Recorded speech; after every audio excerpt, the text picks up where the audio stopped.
Bonsoir à tous Bonsoir à tous. et bienvenue dans notre Buffet froid.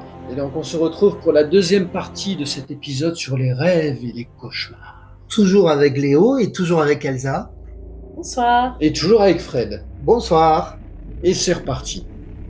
Et dans les éléments qui peuvent influencer les rêves, il y a quelque chose d'assez intéressant dont je voulais parler aussi. Et je vais préciser que ce sont mes recherches générales qui m'ont amené sur ce terrain et pas mon appétence pour le sujet, bizarrement. Même, vous allez peut-être pas me croire parce que vous savez déjà pour la plupart que je suis un fan de jeux vidéo. Eh bien, l'impact des jeux vidéo sur les rêves, et notamment d'ailleurs sur les rêves lucides, a fait l'objet de plusieurs études, notamment une menée par Jane Gackenbach, qui est psychologue à l'époque à l'université Grant McEwan au Canada. Là, elle est retraitée depuis plusieurs années et elle est désormais professeure émérite. Donc, si on rappelle la définition de professeur émérite, c'est quelqu'un qui a enseigné à l'université, qui est retraité, mais qui continue de donner des allocutions, des conférences, etc., et qui est encore sollicité pour ses grandes connaissances et son savoir. C'est pour ça qu'elle a du mérite. Manifestement. Sa thèse principale pour expliquer le constat qu'il existerait un lien de causalité entre la pratique des jeux vidéo et la façon dont on rêve, c'est de dire qu'il s'agisse d'un rêve ou d'une session de jeux vidéo, vous évoluez dans une réalité alternative. En 2006, elle observe une corrélation importante entre le fait d'être un joueur régulier et celui d'avoir des rêves lucides. Sur un échantillon de 125 personnes dans un premier temps, sachant que des études comparatives ont été menées sur une dizaine d'années.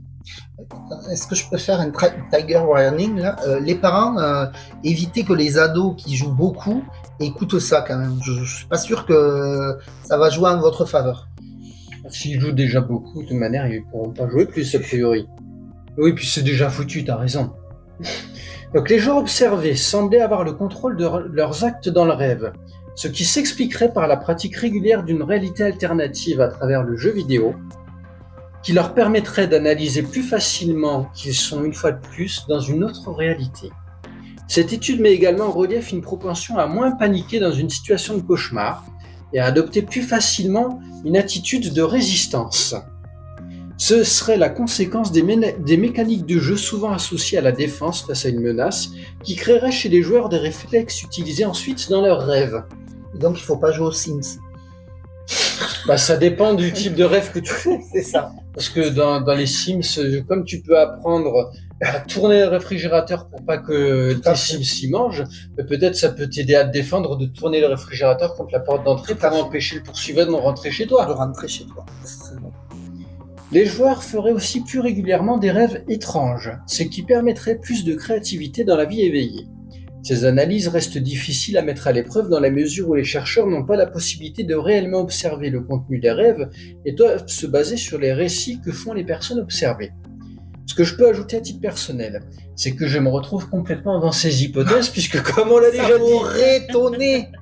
Bah oui, Cher on s'en doutait, auditeur, hein. on sent l'orientation du débat à ce jour. Non, mais ce qui est amusant, c'est Quelle heure que est-il là? je suis tombé sur cette étude totalement par hasard Comme par hasard. quand je cherchais sur les rêves lucides. Vraiment le hasard, Mais, Elsa. mais c'est vrai que, comme on disait plus tôt, voilà, mes rêves sont la plupart du temps étranges et rythmés comme un film fantastique.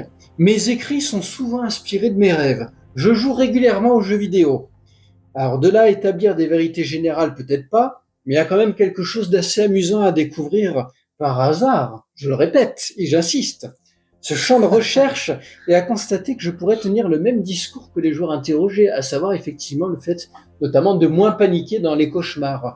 Alors, il y a des cauchemars où je vais être plus démuni, comme celui que j'évoquais un peu plus tôt, là où il y avait quelqu'un qui était trucidé et tout, mais c'est vrai que souvent dans les poursuites, les affrontements et tout, dans mes rêves, je suis plutôt en mode actif, en mode Une défense. possession de tes moyens Ouais, plutôt. et en hauteur.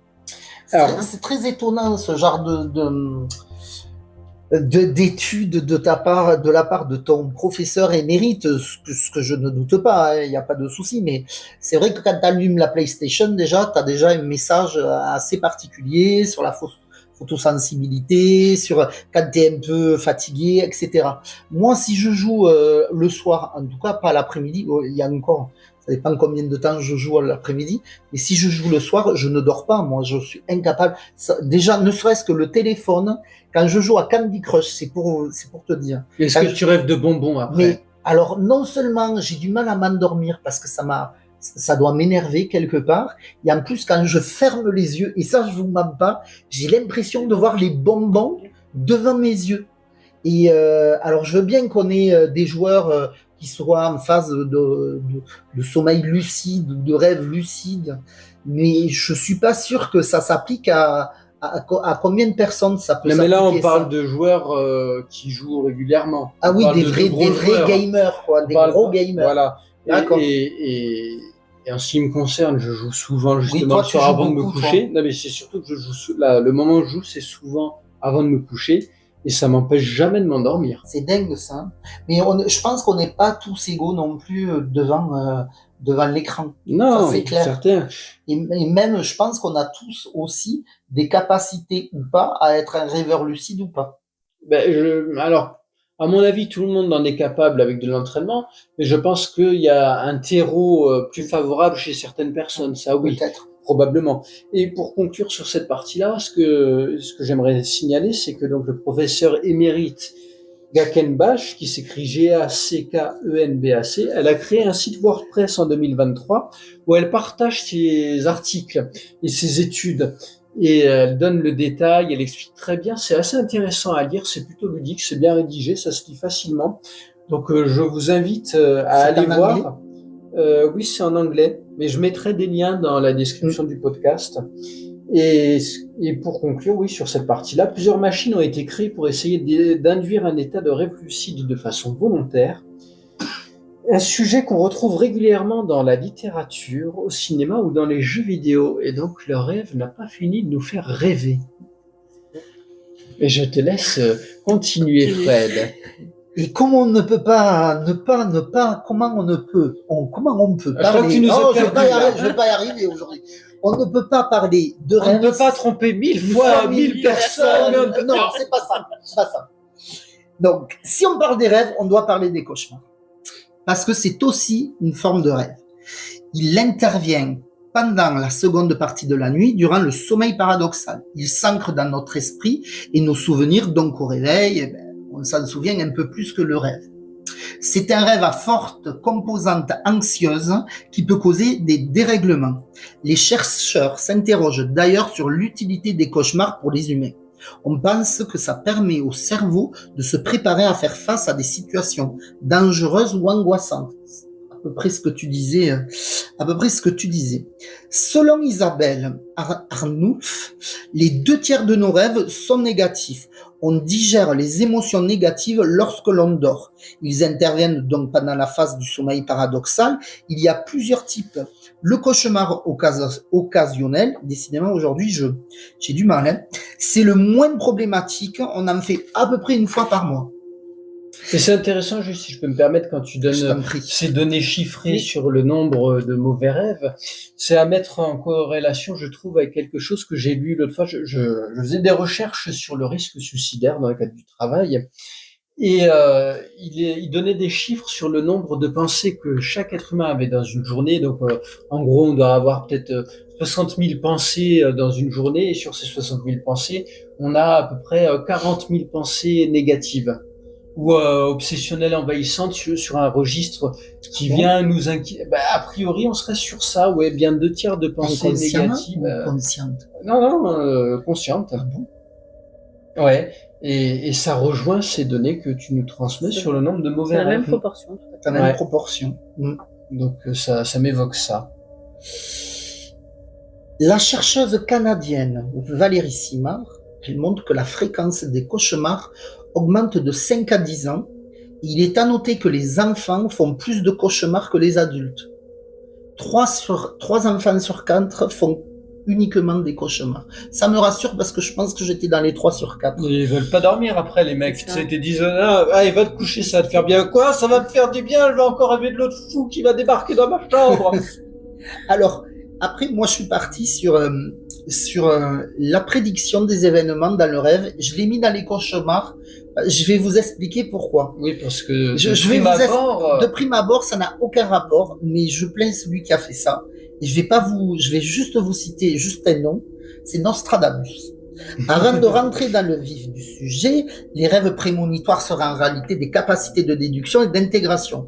Et je le mets dedans parce que le pauvre Nostradamus, le rêve prémonitoire, donc c'est pas une vision c'est pas une vision du futur, une prédiction, mais une déduction inconsciente. Ouais, je sais, c'est un peu barbant, mais Jung parle de synchronicité afin d'expliquer ces coïncidences troublantes, mais quoi qu'il en soit, il n'y a à ce jour aucune explication scientifique. Et je le mets dans les cauchemars, Nostradamus, parce que Michel de Notre-Dame, de son petit nom, en fait, je vais vous faire un petit peu d'histoire, parce que j'aime bien, vous savez que j'aime bien rentrer dans l'histoire, moi. Il est né le 14 décembre 1503 à Saint-Rémy de Provence, qui est une très belle ville, je vous conseille d'aller la visiter, il y a un très beau marché l'été. Il est apothicaire et auteur français, il pratiquait l'astrologie, il est surtout connu pour son ouvrage intitulé Les prophéties. Et c'est dans ce sens-là que je le mets dans les cauchemars, parce que, en fait, les prophéties, c'est pas très drôle. Donc, il ne prophète rien n'est sympa dans ce livre. Les Mayas avec 2012, tiens, ça va être la fin du monde, les mecs, mettez-vous en haut d'une montagne parce que ça va craindre grave. Je précise aussi quand même que c'était aussi un médecin, donc un homme de science, donc pas forcément prompt à dire que c'était un homme qui disait des âneries. Hein. Donc il a produit des prophéties. On a vu des médecins qui disaient des âneries pendant la Covid. Pour n'en citer aucun. Pour n'en citer qu'un, d'ailleurs, qui s'est fait plus cher attrapé par la justice. Donc, il produit des prophéties pour certaines qui se sont soi-disant réalisées. Pour ce faire, il utilisait les songes macométiques, ce qui signifie songe inspiré. Le songe est une espèce de rêve qui n'a aucun rapport avec ce que la personne a vécu. Il a fait donc beaucoup de ses prophéties grâce aux songes qu'il a pu faire. Un peu aidé de substance, il faut l'avouer. Oui, un peu. Donc lui seul avait le secret. Une de ses prophéties les plus populaires qu'on lui a attribuées est l'arrivée d'Hitler au pouvoir. Donc, je vous la cite, hein. Du fond de l'ouest de l'Europe, un jeune enfant sera né de pauvres gens, celui qui par sa langue séduira une grande troupe, décidément ce soir ça va pas, hein. Sa gloire augmentera vers le royaume d'Orient. Donc voilà, il a aussi prédit la mort de Charles, je sais plus combien, Charles X, je crois. Donc il a fait tout ça en rêvant. Donc je l'ai mis dans les cauchemars parce que je pense que ce garçon, le pauvre garçon, il avait des nuits agitées. Ouais, il devait avoir des nuits agitées parce que il a jamais rien prévu.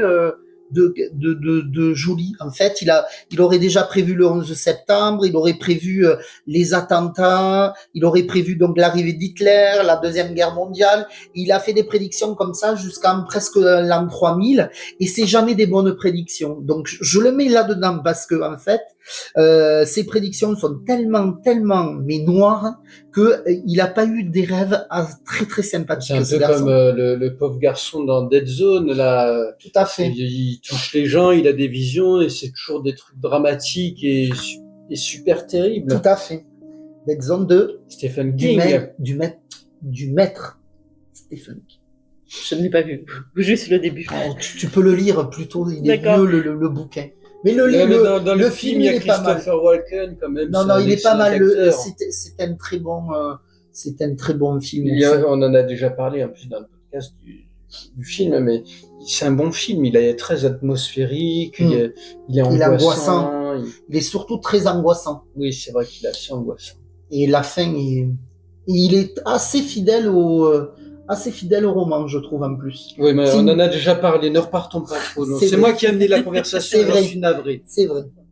Donc voilà, juste pour aller sur les cauchemars, sur ma partie des cauchemars. Oui, je vais reprendre sur les cauchemars parce que je voulais ajouter quelques éléments aussi sur un registre un petit peu différent. Hein. Donc, je veux pas trop reprendre ce que tu as dit sur le fait que c'est un peu des mauvais rêves, mais quand même la distinction entre le mauvais rêve et le cauchemar, c'est pas tout à fait la même chose. Ce serait que le cauchemar est tellement intense qu'il réveillerait le rêveur. Que ce soit dans le mot français cauchemar ou le mot anglais nightmare, on retrouve mar qui dérive du mot néerlandais, je ne sais pas comment il le prononce, mais on va dire mar, qui signifie fantôme. On parle donc d'un rêve qui hante.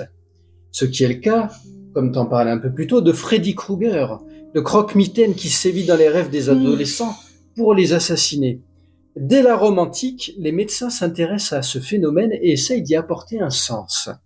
Au Moyen-Âge, le cauchemar devient une créature qui empêche de dormir, les Alpes, dont nous avons parlé dans la première saison de Buffet froid déjà. Vous vous en rappelez? Tu l'as peut-être pas écouté cet épisode encore. Donc, les Alpes, c'était ces démons qui s'assoient sur le torse du dormeur pendant qu'il est couché et qui l'étouffent. On en a parlé donc quand on évoquait la paralysie du sommeil, qui est un sujet qui tient à cœur à Elsa d'ailleurs, parce qu'elle en a été victime. Ah, tu nous raconteras ça? Mais avec plaisir. Au XIIe siècle, Alcher de Clairvaux, un moine cistérien, détermine qu'il existe 5 types de rêves, dont l'un où le rêveur est accablé par une apparition fantomatique. Il ne s'agit pas pour lui, malgré la croyance populaire, d'un phénomène surnaturel, et il y apporte une explication biologique. Les cauchemars resteront pourtant des démons aux yeux de la majorité de la population pendant encore plusieurs siècles. Il faudra attendre le milieu du XVIIe siècle pour qu'un médecin néerlandais, le docteur Van Dimmerbroek, publie le premier cas clinique de cauchemar et il décrive précisément un cas de paralysie du sommeil justement. Il s'agit d'une femme d'une 50aine d'années, convaincue que le diable s'assoit sur sa poitrine durant la nuit, l'empêchant de respirer. Elle se réveille en sursaut et perçoit une silhouette qui se tient au pied de son lit. Incroyable de se dire que déjà à l'époque, les symptômes de paralysie du sommeil que nous avons décrits il y a quelques mois en arrière étaient observés. Et puis c'est pareil, ce diable qui est partout, quoi. Il vient s'aborder le travail des ouvriers la nuit, c'est le pont du diable. Il va cueillir des arbres pendant la nuit avec Jack O'Lantern. Bref. Il y en a marre. Et donc raconte-nous ton expérience de paralysie du sommeil avant qu'on continue sur les cauchemars, s'il te plaît.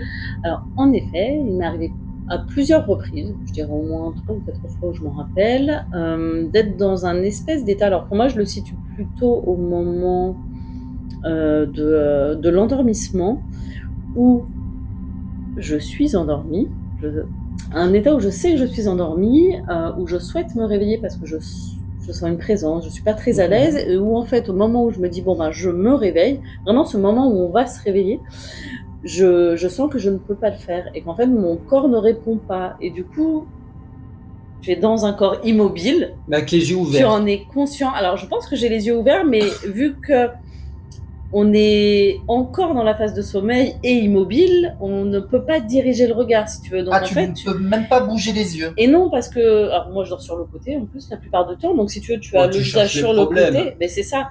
Et donc du coup ton regard est là où il est.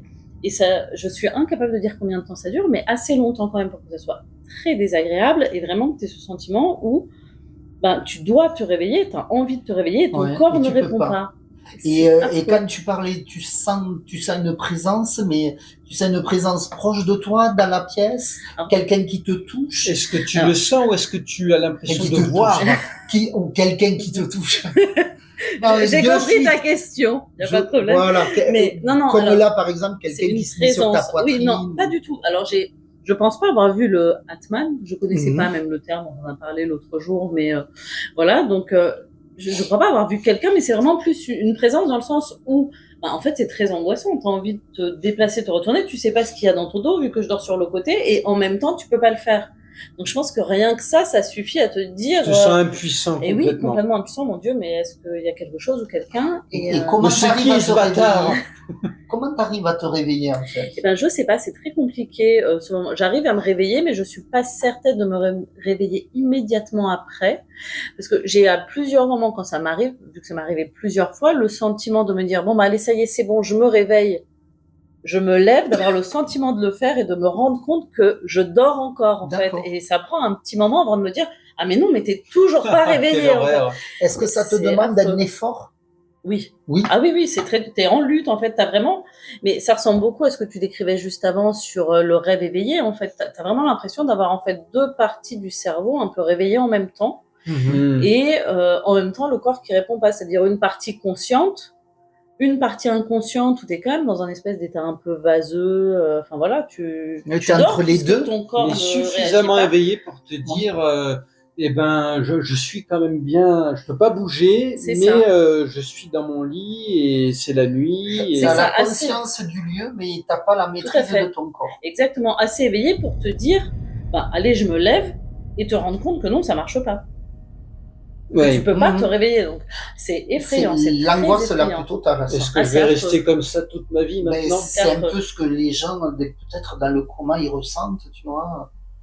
Peut-être qu'ils entendent tout et qu'ils ont la perception de tout, mais ils n'arrivent pas à bouger, peut-être, va savoir. Ouais, à creuser. Ouais, ça doit ressembler un peu, je crois que ça s'appelle l'effet papillon, mais je suis pas sûre. Tu sais, cet effet où il y a des personnes qui sont complètement paralysées, il n'y a plus que les yeux qui peuvent répondre pour communiquer, ça a un nom. Je sais pas si c'est l'effet papillon. Alors, je crois pas que ce soit Non, l'effet c'est pas papillon. effet papillon. C'est un battement d'ailes de papillon. Non, oui, ça, c'est théorie autre du chose. chaos. Sa théorie- En tout cas, il y a un effet qu'à ce D'accord. moment-là de personnes qui sont paralysées où il y a juste les yeux qui répondent et t'es un petit peu, enfin, physiquement, en tout cas, t'es dans. Mais parce Ce qu'il y avait un sentiment-là. écrivain qui avait rédigé un bouquin comme ça en clignant des yeux. Oui. Et il me semble qu'il y avait papillon dans le Ouais, c'est titre peut-être de son ça, roman. alors. C'est C'est là où peut-être j'ai cette fait un association raccourci. d'idées que tu fais, ouais. C'est ça. Mais ouais. Et Et est-ce ça que m'est arrivé quelqu'un t'a plusieurs- parlé pendant cette phase Jamais. Jamais. Jamais.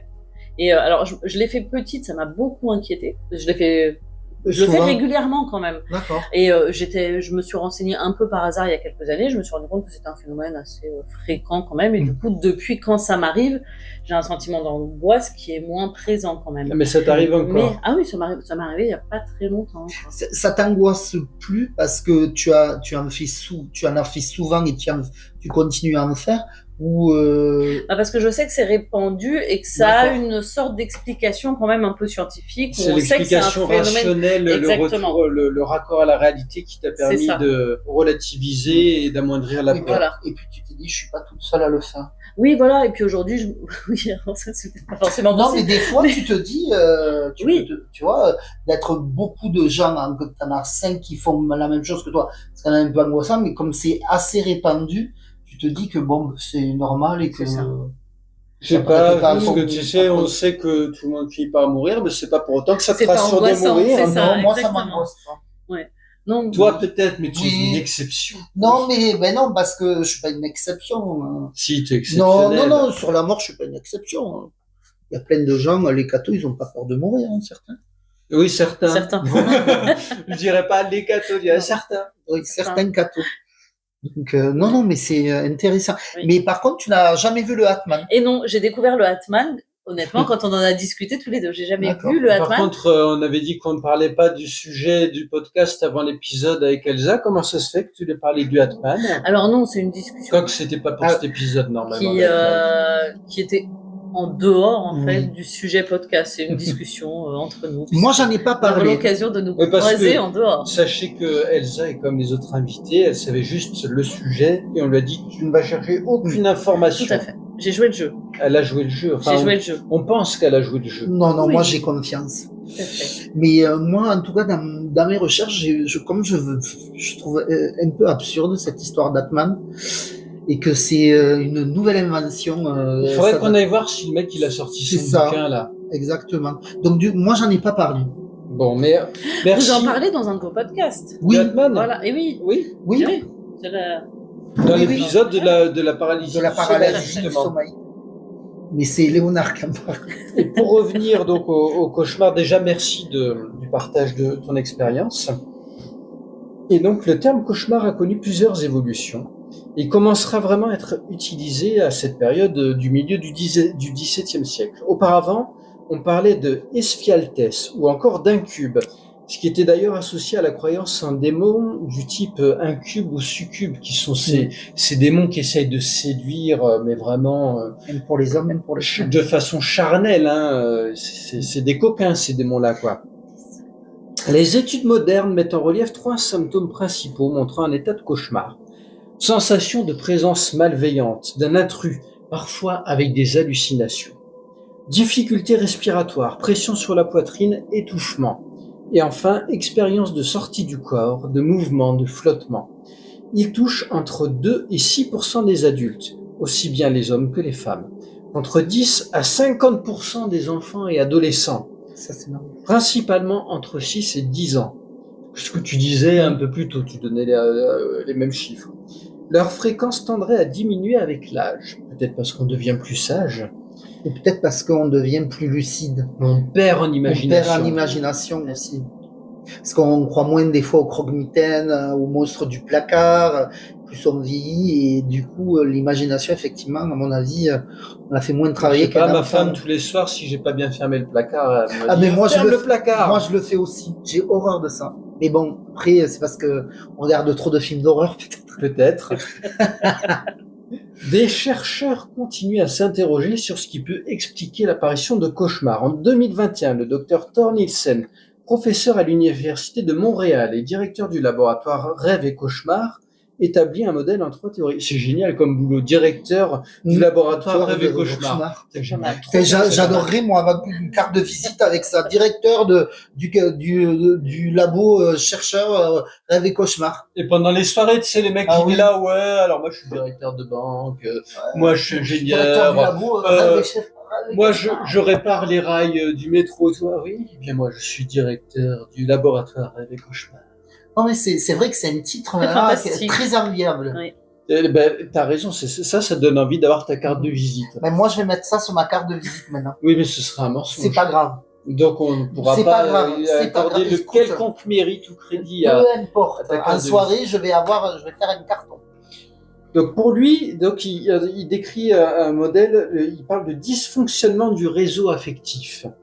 C'est un modèle qui est à mettre en parallèle avec l'idée qu'en se confrontant à quelque chose qui nous fait peur dans un contexte où on se sent en sécurité, la peur finit par disparaître.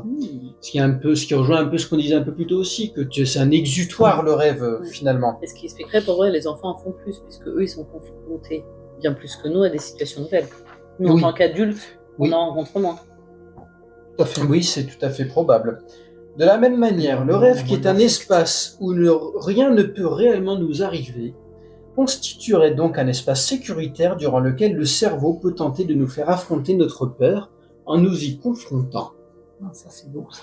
C'est une enflure ce cerveau, hein. Non, il est bien Il nous fait. manipule comme ça. Ouais, mais c'est bien fait parce qu'au final, ça t'arme pour les années à venir. C'est vrai. Comme ça, t'as moins peur de choses. C'est peut-être aussi, enfin, peut-être que d'avoir moins peur de choses aussi, c'est peut-être aussi un handicap. Parce qu'au bout d'un moment, La peur Ouais, n'évite la peur, pas le ça aussi, danger, oui. mais elle permet de s'y préparer. En c'est revanche. ça. Et puis, ça peut être un moteur aussi. Or, le cauchemar constituerait un espace qui ne semble pas sécuritaire et où l'élément qui fait peur laisse penser qu'il peut nous atteindre et nous faire du mal, d'où l'idée de dysfonctionnement. Le cauchemar serait donc un échec de la fonction du rêve. Hein, ça me fait penser aux 5 légendes quand tu dis ça. Au Là, je dessin l'ai animé vu quand de il est sorti au DreamWorks. cinéma, alors je me rappelle pas. Oh là là, c'était beau.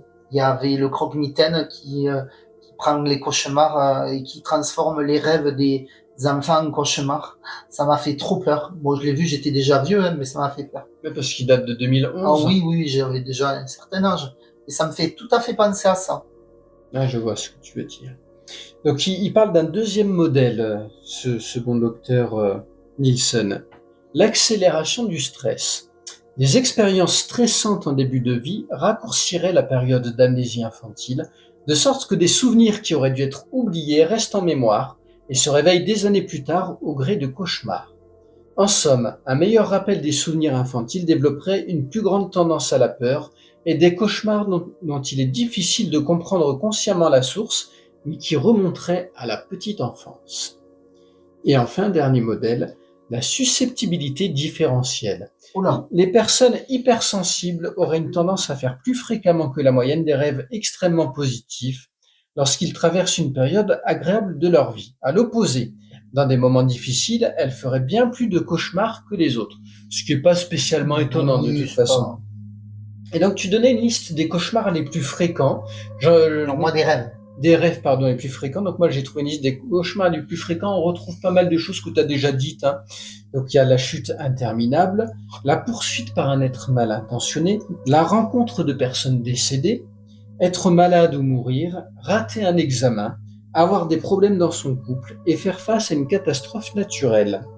Pour autant, les cauchemars sont peut-être plus dangereux qu'on ne le pense. En 1981, le New York Times et le LA Times relaient la mort de 17 jeunes hommes laotiens et une jeune femme dans leur sommeil sur une période de 4 ans, tous en bonne santé. et sans qu'aucun élément médical ne laisse supposer le moindre trouble. Ça, c'est Freddy Krueger. Les médecins n'ont jamais trouvé la cause de ces décès et auraient donné le nom de syndrome du cauchemar. Et tu m'agaces parce que tu as cassé mon effet. Ah, mince! J'allais finir en disant une Pardon. source d'inspiration pour Freddy Krueger Ah, peut-être. désolé, Léonard.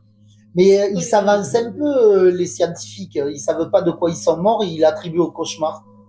Parce qu'ils disent qu'il Ah oui, non, mais n'y avait aucune prédisposition. Ils étaient tous Ça, âgés environ d'une trentaine d'années. Il n'y Et avait pas de maladie de cœur ni quoi que ce soit. Et d'un coup, leurs cœurs Oui, se mais- sont arrêtés.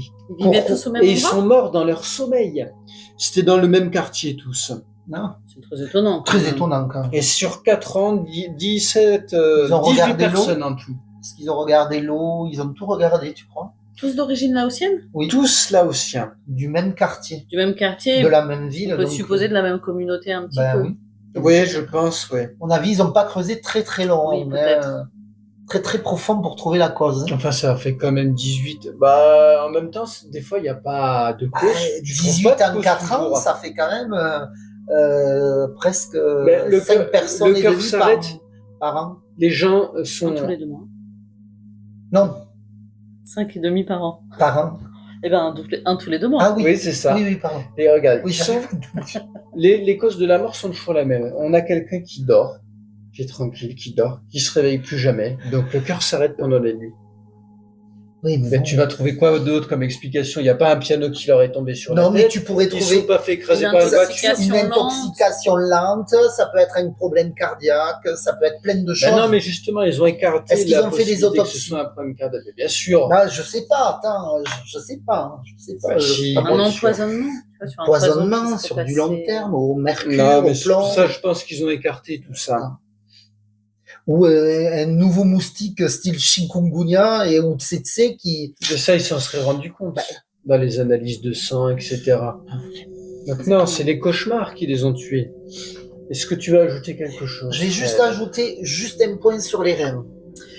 Comme j'ai parlé de Michel de Notre-Dame, il faut qu'on parle du rêve chamanique. C'est un concept ancestral. Il ouvre un monde de mystère. Le rêve chamanique est bien plus qu'un songe. Il s'agit d'un état de conscience altéré qui permet à un chaman de voyager entre les mondes, de communiquer avec les esprits et d'accéder à des connaissances profondes. C'est un rêve intentionnel et contrôlé, servant de pont entre le monde matériel et le monde spirituel ou Et immatériel. souvent, qui est atteint grâce à l'utilisation de spiritueux.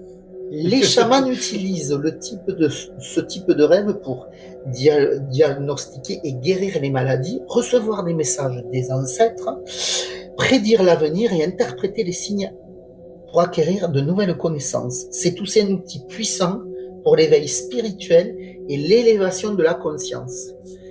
Et j'ai trouvé le plus célèbre des chamans qui s'appelait, c'est une femme encore une nouvelle fois, souviens-toi, Maria Sabina. Elle utilisait beaucoup sa voix, mais aussi des champignons hallucinogènes, un peu comme Michel de Notre-Dame.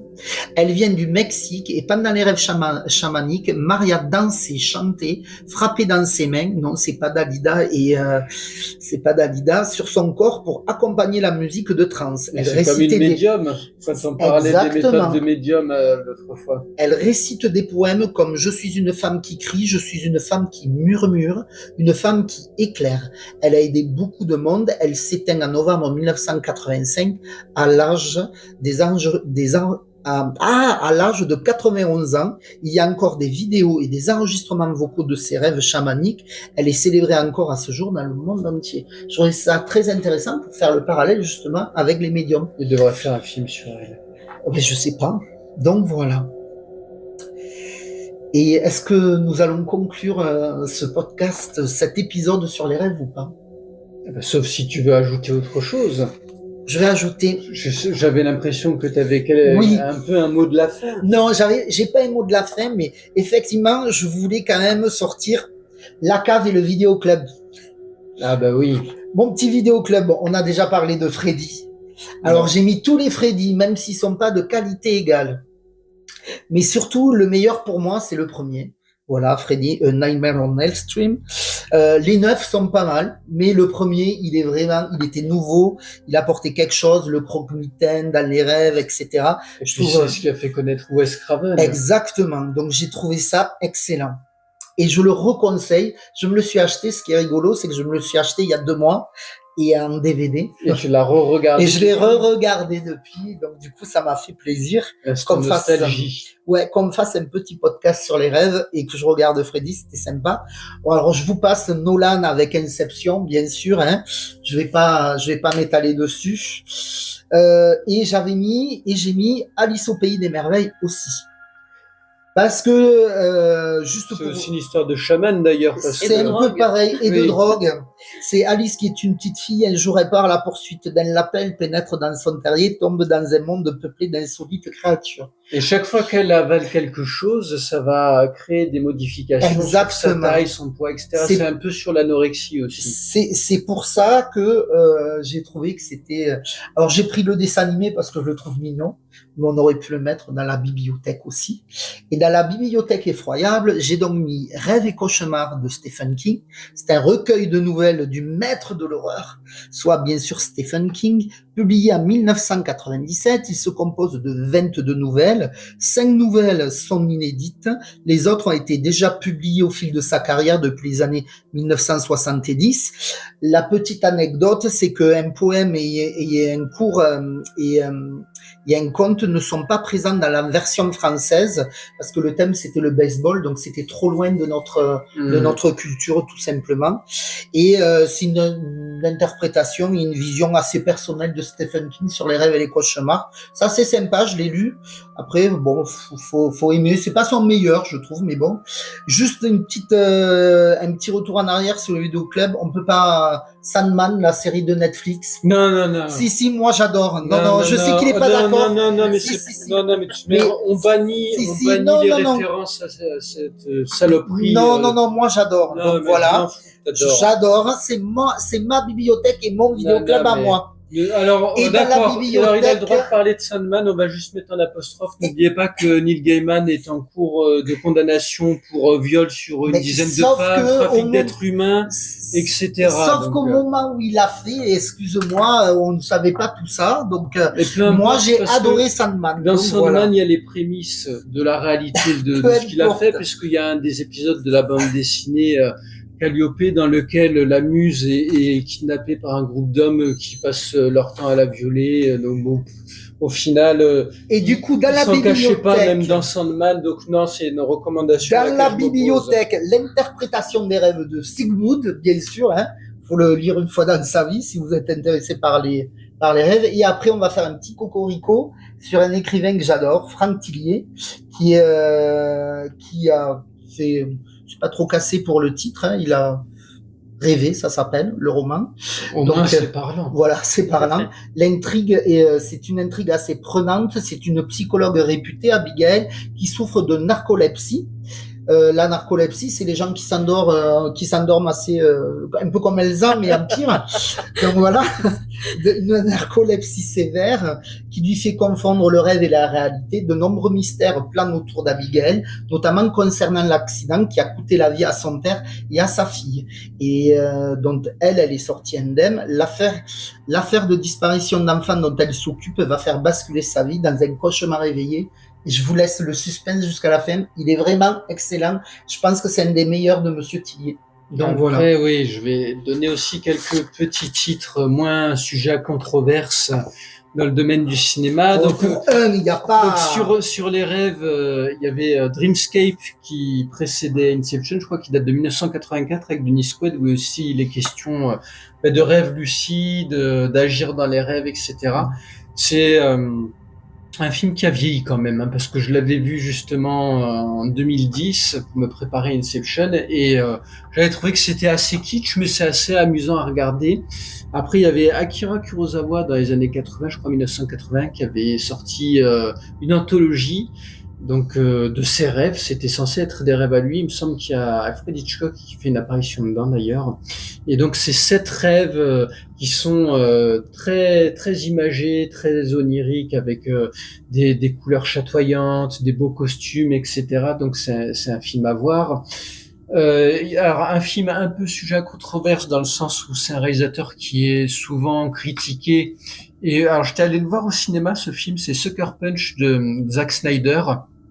Et quand je l'avais vu au cinéma, j'avais été pas mal déçu, j'avais pas accroché. J'attendais beaucoup ce film, j'avais été séduit par la bande-annonce. Et en le revoyant des années plus tard, j'ai beaucoup plus apprécié. Je l'ai re-regardé il y a 2 mois. C'est un film qui déjà visuellement est extrêmement intéressant. Zack Snyder, il a commencé comme réalisateur de clips et donc il a une approche très musicale de la façon dont il va construire des histoires très visuelles.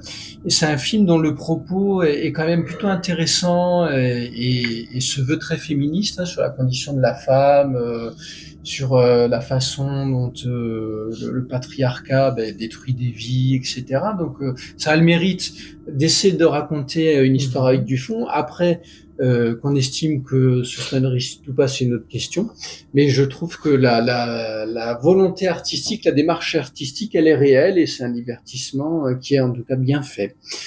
Des livres à nous... Non, je pourrais, mais j'ai plutôt envie de conclure en parlant de David Lynch. David Lynch qui est décédé il y a pas longtemps, ce qui a été un gros choc pour moi, comme vous vous en doutez, puisque c'est un artiste pour lequel je ressentais une forme de sympathie importante et dont l'œuvre m'a beaucoup inspiré dans le quotidien, dans ma façon d'apprendre, la façon de raconter une histoire, etc. Et qui a toujours mélangé différents plans de réalité et puis un aspect très onirique. Et d'ailleurs, David Lynch, avant d'être cinéaste, c'est quelqu'un qui a étudié l'art, mais sous forme de peinture, les tableaux, etc. Et ce qu'il expliquait dans des livres qui sont parus sur lui, dans des interviews, c'est que il s'intéressait au cinéma parce qu'il voulait rendre la photographie, le tableau vivant, l'animer et voir comment ça marchait. Et c'est très flagrant dans ces différents courts-métrages et notamment dans L'Alphabet ou encore La Grand-mère, qui sont des courts-métrages où il utilise des méthodes comme la stop motion, etc. et différents types d'animation. Et même dans des travaux plus récents comme la dernière saison de Twin Peaks qu'il avait réalisé, qui était sortie en 2017, on voit aussi l'utilisation de méthodes à l'ancienne comme ça. C'était dans l'épisode 2 notamment, quand Cooper est encore en train d'essayer de s'échapper de la loge noire et que on voit l'utilisation de stop motion, de découpage, etc. et des techniques d'animation très surréalistes. Voilà, donc David Lynch, qui est un des exemples les plus frappants de laisser parler ses rêves et de s'en servir dans son quotidien, dans l'éveil, et une personne qui me manquera beaucoup et qui, je pense, manquera à beaucoup de personnes parce qu'il y a eu beaucoup d'hommages, mine de rien, au moment de son décès partout dans le monde. Et ça m'a permis de voir qu'il avait marqué la vie de pas mal de monde. Voilà. N'oublions pas de rêver, continuons de rêver, n'ayons pas peur de nos cauchemars, ils sont là pour nous aider à grandir, à nous délester de ce qui peut nous faire peur ou de nous angoisser, et même s'ils peuvent être effroyables, eh ben, ils ont leur utilité, et de la même manière que les rêves, eh ben, il faut continuer à rêver, même dans des époques compliquées comme aujourd'hui, qui peuvent être anxiogènes, où il y a du stress, il y a de l'angoisse, il y a de la peur. On ne sait pas de quoi sera fait demain, mais ça ne doit pas nous empêcher d'espérer que nos rêves deviendront réalité et que peut-être on se réveillera pour se rappeler qu'on a tout intérêt à œuvrer ensemble et pas à se retourner les uns contre les autres, même s'il y a certaines personnes irrécupérables comme cette ordure de Neil Gaiman par exemple. C'est bien, c'est pas obsessionnel comme conclusion. Elsa, un mot de la fin? Quelques mots de la fin? Quelques mots de la fin. C'était très agréable. Merci pour cette participation. Il y a quelques sujets que j'aurais peut-être aimé aborder aussi. Vous posez encore quelques questions, s'il en est encore temps ou pas. Mais tu peux encore poser des questions. Est-ce que dans vos recherches, vous avez entendu parler des sliders, qui serait une pratique chez les ados en ce moment pour essayer justement de s'évader de manière consciente ou pas du tout? Alors, je connais la série Moi télé aussi, Slider, c'est ce que celle j'ai de dit. Jerry Oui, O'Connell. je me souviens À mon de cette avis, ça collègue. doit être un peu inspiré. C'est un peu l'idée, je C'est crois. un A peu priori, l'idée. il y a une pratique en ce moment qui serait de réfléchir à un univers, à des personnages que l'on aime bien, pour essayer de s'immerger de manière un peu sous la forme d'un rêve Mais ouais. dans cet univers-là. Et du coup, D'accord. je voulais savoir si vous l'aviez trouvé dans vos recherches, Non, moi, Pas non ou du si tout. ça pourrait faire l'objet. Mais ça peut être intéressant. Mm. C'est un peu comme du jeu de rôle finalement. Tout à fait.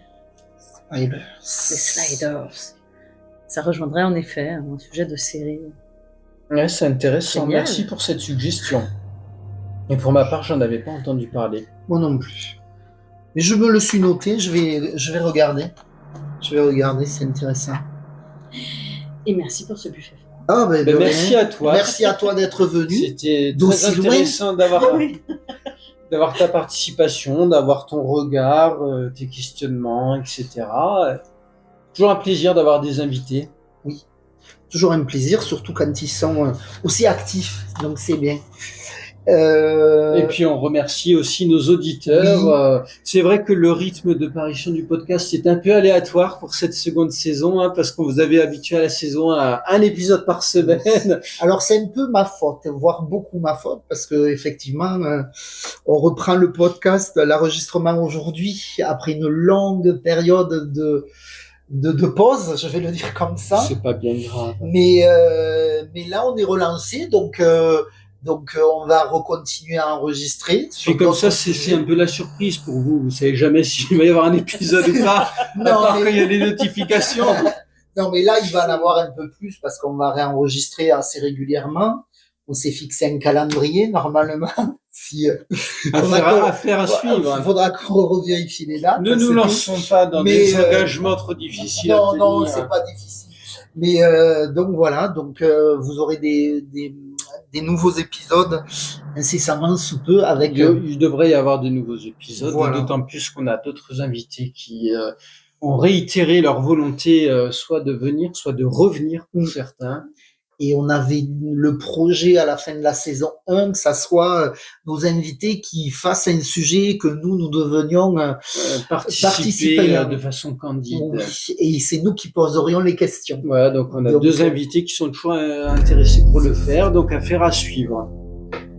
Peut-être qu'Elsa voudra faire aussi. Eh ben oui, mais nous c'est avec plaisir. Très bien. Et puis en attendant, on vous remercie d'être présent, de participer, vous êtes attablés à notre buffet froid. N'oubliez pas de passer des soirées effroyables.